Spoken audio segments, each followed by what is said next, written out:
غیرت کہاں چلی جاتی ہے کہ اللہ کے رسول کی ناپسندیدہ چیز کو ہم اپنے سامنے رکھتے ہیں۔ اب بات نکلی تو ایک صحابی کا واقعہ سن لیجئے اسی پر۔ ایک صحابی رسول اپنے انگلی کے اندر سونے کی انگوٹھی پہنے ہوئے تھے، وہ اللہ کے رسول کے پاس آتے ہیں اور اللہ کے رسول ان سے بات کر رہے ہیں۔ بات کرتے کرتے اچانک نبی کی نظر ان کی سونے کی انگوٹھی پہ پڑ گئی۔ اللہ کے رسول کے پاس جاتے ہیں، ان کی وہ سونے کی انگوٹھی انگلی سے نکال کر کے زمین پر پھینک دیا اور کہنے لگے سونا مردوں کے لیے حرام ہے۔ بس اتنا کہہ کر کے اللہ کے رسول واپس چلے گئے۔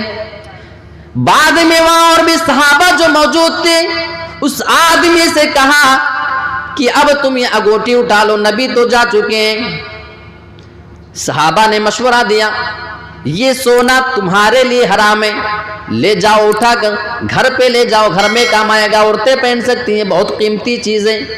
کہنے لگے میرے رسول کی ناپسندیدہ نظر جس چیز پہ پڑ جائے میں اس چیز کو اپنے ہاتھ میں لینا تک گوارا نہیں کرتا۔ مجھے یہ پسند نہیں کہ جس چیز کو میرے رسول نے ناپسندیدگی کی نظر سے دیکھا ہے میں اس کو دوبارہ اٹھا کر اپنے گھر میں لے جاؤں۔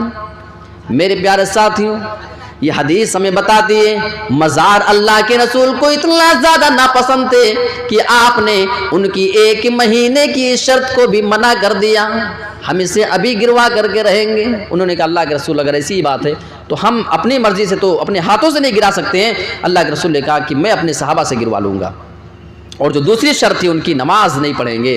انہوں نے یہ کیوں کہا تو معلوم ہے، انہوں نے کہا اللہ کے رسول ہمیں جھکنے میں شرم آتی ہے، ہم جھکنا نہیں چاہتے ہیں۔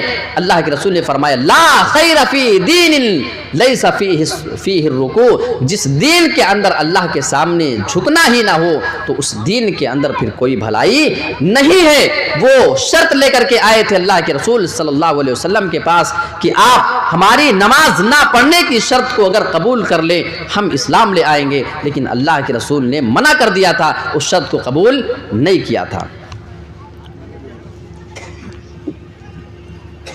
اور قرآن مجید کی ایک آیت دیکھیے، جو بے نمازی ہے نا، یہاں بہت سے آپ کے جانے پہچانے چہرے آپ کے سامنے نظر آ رہے ہیں نا، اب ہم نہیں جانتے ہیں کہ ان میں سے کون جنت میں جانے والا ہے کون جہنم کے اندر جانے والا ہے۔ اللہ کرے کہ ہم سب جنت میں جانے والے ہیں۔ بولیے یہ قبولیت کا وقت ہے، شاید ہماری دعائیں قبول ہو جائے۔ اللہ رب العالمین یہاں اس پنڈال میں جتنے بھی مسلمان بیٹھے ہوئے ہیں اللہ تعالیٰ تو ہم سب کو جنت نصیب کرنا اور ہمارے اور بھی مسلمان بھائیوں کو جنت نصیب کرنا۔